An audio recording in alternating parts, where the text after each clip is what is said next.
So coming up, we'll meet a young man who actually put the principles in place that my guests were just talking about. He's joined by his weight loss coach, St. Louis's own Charles D'Angelo, and we'll find out how this young man lost over 100 pounds and has kept it off for 3 years. Stick around. They're my guests next here on Smart Living. Smart Living with Victoria Babu continues on the Big 550 KTRS and KTRS.com.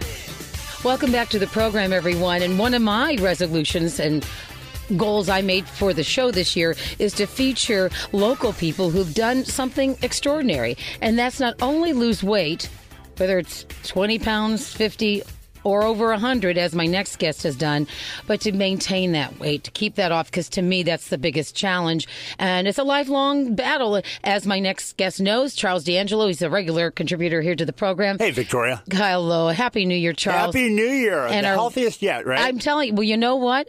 We can falter over the holidays, as, you know, I did. I expected it, but I did plan for it. And one thing that I did to maintain my weight is I did move every day. I went hiking every day, and we did it as a family. There were 20 of us hiking through the trails of Arizona, of Scottsdale. It was lovely. And now you're back to your food plan, right? And I'm back to my food. No, I am back to my food plan because I get back into that, that schedule, and there's something to be said for maintaining some sense of normality in a schedule. Yeah, a center, a strategy that keeps you really grounded to everything that's going around you, no matter what that is, having something to come back towards. Just yesterday, one of my clients who lost 240 pounds and has kept it off 2 years, he was talking about how this year his wife was diagnosed with cancer and his nephew committed suicide. Both really difficult, challenging, emotional experiences to contend with. Yet, having a strategic eating plan and exercise program that he could be consistent with allowed him to stay focused and centered rather than get into that chaotic whirlpool of defeat where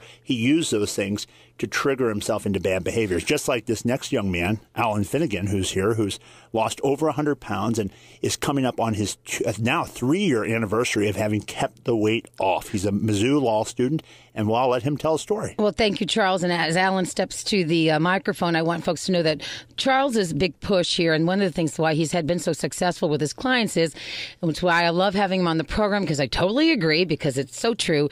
And I think his client who lost 240 plus pounds that he was talking about said, I lost weight between the ears. It's all about how we think. And Alan, you're a young man. I really want you to speak to the younger population out there who's battling it, because there's probably I hate to say this, and maybe pun intended, fastest growing part of our obesity epidemic are younger people. How old were you when you came to Charles and said, I need help?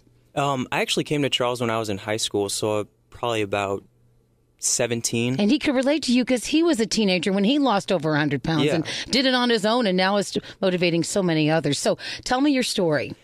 My dad had seen Charles' ad in Men's Health magazine. Come to find out, me and Charles actually went to the same high school, CBC. So my dad set me up with him. I started working with Charles, and I had a few things going on in my life that actually caused me to stop working with him. And I actually I lost about 30 pounds with Charles while I was working out with him and doing his meal plan. And you're in high school. And I was in high school. Had some things happen. I had to stop working out with him. And I put all that weight back on in probably another 20 or 30. I got down to Mizzou, and I started back. College is tough. It is. It's freshman 15 at least. Yes. And I started back up on his program again, eating 6 times a day, working out every day, and I was able to lose the weight. And eating 6 times a day, you mean basically smaller meals. Small meals, What made you gain weight as a youngster?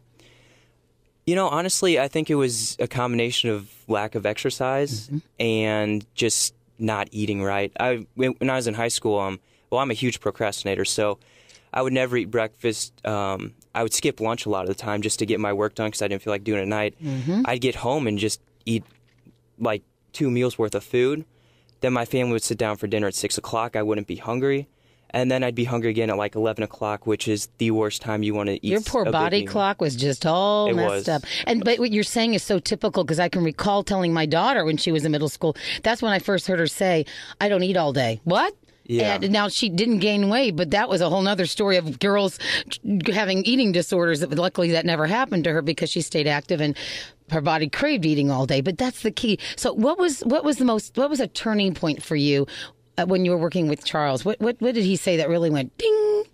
I mean, the way he makes it sound, it's just something you can do. And after you start seeing Charles in just the first couple weeks, you realize that you can still eat a ton of great food. And once you see it start coming off and you see it working, that's when you... But how did you deal as a young person, still young, you're in your early 20s, mid-20s, and you look great. I can't even imagine you with any extra weight. But how did you deal with the fast food, the pressures of finals, alcohol, partying? All that is a factor. I mean, whether you did that or not. Yeah, it's extremely hard, especially when you're away at college. And so, how do you combat that? How did Charles's mantra of having that structure and keeping focused? And I'm sure you slipped, but how did you deal with it? I just one week. I took it 1 weekend at a time. Smart. So if people are going out drinking, I just I'm just going to drink water tonight, and the next night I'd say the same thing. And like I said, once you start seeing the progress, you realize that, you can do it. And I liked how I started looking, and I wanted to just keep going with it. And one of the things I tell Charles is I was never comfortable just walking down the street before, just wearing regular clothes. Once I was able to start doing that, it's just like, I got to keep going. I got to stick with this. So. Well, we're going to have a before and after picture, if you don't mind, on our website, because I want people to see you. You're a very handsome young man, and I'm sure you were before, but I just think that a lot of young people need to get motivated, and I think they can relate to that feeling, man or boy or gal, about not feeling terrific in your own skin. Yeah. And that's where you are now. You're feeling good, and it makes a world of difference in everything else in your life, does it not? Oh, it does. I told Charles this before, and I tell him all the time, like, I just feel so much better now. Yeah. And just... The world is your oyster. Yeah. I mean, you can do anything. Alan Finnegan, thank you so much. What are you doing now with your life? What's happening? I'm at law school at Mizzou. Congratulations. Yeah. We'll be having you... what kind of attorney will you be? Do you know? I want to do corporate contract stuff. Okay, there you go. I didn't negotiate for me. There you go. That's right. Your attorney representing all your major contracts. Charles is on his way. Charles, have you come back to the mic? Congratulations. Happy New Year, Alan, and for motivating all our folks out there. So the main point we have to say with Alan is that he's been persistent, and if he's changed his brain. Right, he's made his brain thin first. You change your mindset, and everything else will follow. Change the inside, and the outside follows. When he got in his head the clear picture of how he would look, how he would feel, the behaviors then were congruent with that identity. But he had to change his identity first, and having that faith that he tapped into by meeting with me helped him to really get himself to take consistent action towards that outcome. But until you change your mindset, until you really disconnect from that spontaneous, no strategy lifestyle, you're going to be running a cycle where you're a victim of circumstance rather than really a captain of your own destiny. Got to have some accountability, and Charles was Alan's accountability. He was able to weigh in, literally. Meantime, Think and Grow Thin is the book. Charles, we got to let you go, but the website real quickly. CharlesD'Angelo.com, 314-495-3228. Thank you, Charles. Thank you, Alan. And we'll be back with more.